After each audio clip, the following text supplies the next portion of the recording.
आज की कहानी शुरू होती है एक खूबसूरत और शांत गांव से, यारानापुर। यहाँ रहते थे 3 जिगरी दोस्त, राइस्टार, ज्ञान भाई और एक प्यारी सी लड़की पायल, जो राइस्टार की गर्लफ्रेंड थी। तीनों ने मिलकर एक छोटा सा लेकिन दिल से बना हुआ ढाबा खोला था। नाम था दोस्ती की मिसाल। हर दिन ढाबा ग्राहकों से भरा रहता। गांव वाले कहते थे, ये सिर्फ खाना नहीं, ये तो दोस्ती का स्वाद है। ग्राहक हंसते हुए, खाना खाते हुए, दोस्त मिलकर सर्व कर रहे हैं। सब कुछ एकदम परफेक्ट चल रहा था। लेकिन एक दिन अंधेरा छा गया। गांव में एक बदमाश आया। नाम था टुंग टुंग सहूर। पहली नजर में ही उसकी नीयत पयाल पर खराब हो गई। एक दिन जब पयाल बाजार जा रही थी, तभी टुंग टुंग ने उसे रोका और कहा, पयाल, मैं तुमसे कुछ कहना चाहता हूँ। पायल, बोलो, क्या बात है? तुम मैं तुमसे बहुत प्यार करता हूँ और शादी भी करना चाहता हूँ। क्या तुम मेरी गर्लफ्रेंड बनोगी? पायल और साफ जवाब में, सॉरी, लेकिन मेरा पहले से ही बॉयफ्रेंड है और उसका नाम है राइस्टार। हम एक दूसरे को बहुत पसंद करते हैं। तुम सहूर का दिल टूट गया, लेकिन उसकी सोच जहरीली थी। वो बड़बड़ाता है,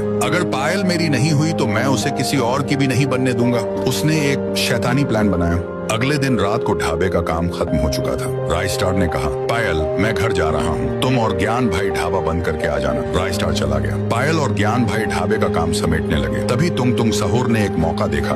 उसने ढाबे से बिरयानी का ऑर्डर दिया। ज्ञान भाई बोला, पायल, तुम ढाबे का ध्यान रखना, मैं ये ऑर्डर डिलीवर करके आता हूँ। जैसे ही ज्ञान भाई निकले, तुम अपने 2 गुंडों के साथ ढाबे में घुस आया। पयाल बोली, ढाबा बंद हो चुका है, कल आइए। तुम बोला, हमें तो कुछ और चाहिए। और अचानक उसने पयाल के सिर पर वार कर दिया। पयाल जमीन पर गिर पड़ी। फिर उन दरिंदों ने उसके साथ घिनौना काम किया। पयाल चिल्ला रही थी, मुझे छोड़ दो, लेकिन उन्होंने एक न सुनी। फिर उसे वहीं अधमरा छोड़कर चले गए। पयाल की मौत हो चुकी थी। कुछ देर बाद ज्ञान भाई लौटे। उन्होंने पयाल को देखा, वो जमीन पर पड़ी थी, उसकी सांसें थम चुकी थी। ज्ञान भाई ने तुरंत राइस्टार को फोन किया। राइस्टार अपनी बाइक लेकर तूफान की तरह ढाबे पर पहुंचा। पयाल की लाश देखकर उसका खून खोल उठा। वो चीखा, सीसीटीवी देखो, फुटेज में सब कुछ साफ था। तुंग सहूर और उसके गुंडे ही कातिल थे। अब राइस्टार और ज्ञान भाई ने उठाया बदले का हथियार। दोनों निकल पड़े तुंग के इलाके की ओर। तुंग तैयार था। उसने कई गुंडे बुला लिए थे, लेकिन उसे क्या पता था कि दोस्ती का जुनून किसी भी फौज पर भारी होता है। मुझे पता था तू आएगा, इसीलिए पहले से तेरे लिए तैयारी कर रखी है। ज्ञान भाई बोला, आज तेरा और तेरे गुंडों का हिसाब होगा। फिर एक भयानक लड़ाई शुरू हुई। धुआं, चिल्लाहटें, गोलियों की आवाजें, हर तरफ तबाही थी। और जब धुआं छटा तो राइस्टार और ज्ञान भाई तख्त पर बैठे थे।